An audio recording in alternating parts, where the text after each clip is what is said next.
নমস্কার। রবীন্দ্রনাথ ঠাকুরের বিচার।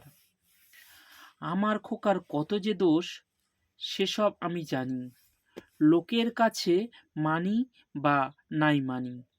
দুষ্টুমি তার পড়ি কিংবা নাড়ি থামাতে, ভালো মন্দ বোঝাপড়া তাতে আমাতে। বাইরে হতে তুমি তারে যেমন করি দোষী, যত তোমার খুশি সে বিচারে আমার কি বা হয়।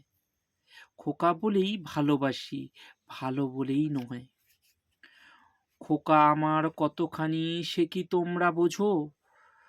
তোমরা শুধু দোষগুণ তার খোঁজো। আমি তারে শাসন করি বুকেতে বেঁধে, আমি তারে কাঁদাই যেগো আপনি কেঁদে। বিচার করি, শাসন করি, করি তারে দোষী, আমার যাহা খুশি। তোমার তোমার শাসন আমরা মানি নে গো, শাসন করা তারেই সাজে, সোহাগ করে যে গো।